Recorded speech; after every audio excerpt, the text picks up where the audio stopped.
आप सभी सज्जनों को मेरा नमस्कार हो। आज मैं आपको बताऊंगा कुंडली के देखने के महत्वपूर्ण तरीके क्या क्या होते हैं। उसमें आपने ना तो वर्गों में जाना है, ना अ, किसी वर्ग में नहीं जाना, कोई ग्रह ऊंचे नीचे के में नहीं जाना। हमने सिर्फ योगों के बारे में देखना है। ग्रह ऊंच का है, नीच का है, वर्ग है, नायन है, दृष्टान है, इनमें आपने किसी ने नहीं जाना है।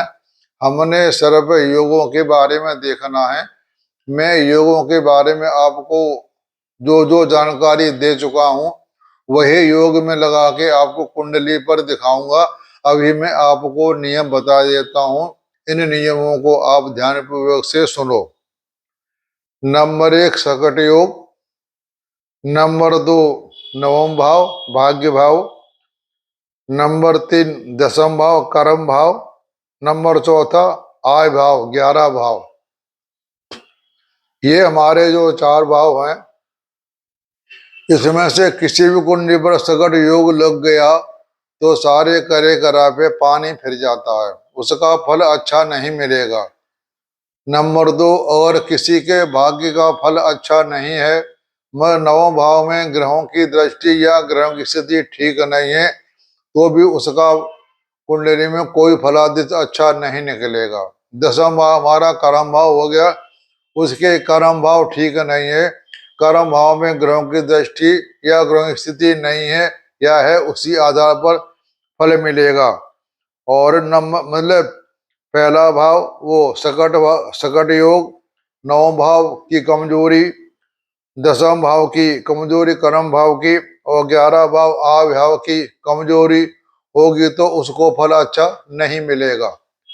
और इसके बाद हम देखेंगे चंद्र लगन और लगन भाव। लगन भाव चंद्र भाव में से कौन सा भाव कमजोर है और कौन सा भाव मजबूत है। तो मैंने आपको बता चुका हूं कि लगन भाव अगर कमजोर हुआ और छठा भाव मजबूत हुआ तो नौकरी करेगा, और लगन भाव अच्छा हुआ तो अपना काम करेगा।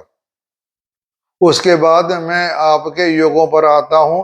जैसे पंच महापुरुष योग जो 4 ग्रहों से बनते हैं, मंगल बुध बृहस्पति शुक्र शनि, इन योगों के बारे में आपको बता चुका हूं।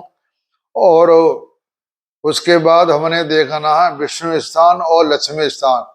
विष्णु स्थान होता है 1 4 7 10 केंद्र भाव, और लक्ष्मी स्थान होता है 1 5 9। इसमें एक भाव दोनों के लिए कॉमन माना जाता है, यानी लक्ष्मी भाव और विष्णु भाव के दोनों भावों का आपस में संबंध होना, ये विष्णु और लक्ष्मी का संयोग बतलाता है। यानी उसके बाद पैसे की व्यवस्था ठीक ठाक होगी।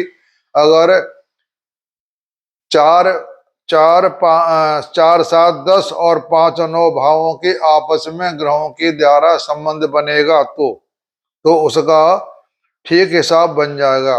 और एक बात मैंने आपको बता भी चुका हूं कि हमारे जो कुंडली में भाव होते हैं 3 से लेकर के 7 से लेकर के 3 तक, 7 8 9 10 11 12 1 2 3, इसमें से हमने 7 8 9 10 11 12 ये 6 भाव में ग्रहों की स्थिति देखें। इसमें ग्रह ज्यादा हैं या 10 से 10 11 12 1 2 3, इन 6 भावों ग्रहों की स्थिति अच्छी है, ज्यादा है, तो साथ में हमारे पूर्ण पूर्ण ब्रह्म परमात्मा अंश बैठे हुए हैं 2 या 3, तो वो अच्छा, उसका व्यापार अच्छा होगा, या नौकरी होगी तो नौकरी उसकी उच्च पद की होगी। तो ये आप जरूर उसमें देख लें कि इनमें क्यों कौन से भाव मजबूत हो रहे हैं। यानी नेगेटिव में हमारे सकट योग ले जाता है, लगन भाव कमजोर हो वो भी ले जाता है, चंद्र लगन कमजोर हो तो वो भी नेगेटिव भाव बताता है, 9 भाव कमजोर हो तो वो भी नेगेटिव में जाता है, और तीसरा भाव नेगेटिव कमजोर हो वो भी नेगेटिव में जाता है, 11 भाव कमजोर हुआ तो ये भी नेगेटिव में जाता है। और इन भावों की स्थिति अच्छी होती है तो ये सकारात्मक अपनी बात बताते हैं, उस कुंडली का फलादेश सही होता है। इसके बाद में आपको कुंडली लगा करके दिखाऊंगा इसके के योग के बारे में, कुंडली का क्या क्या क्या योग निकला। आप सबका सुनने का धन्यवाद। आप सबको नमस्कार।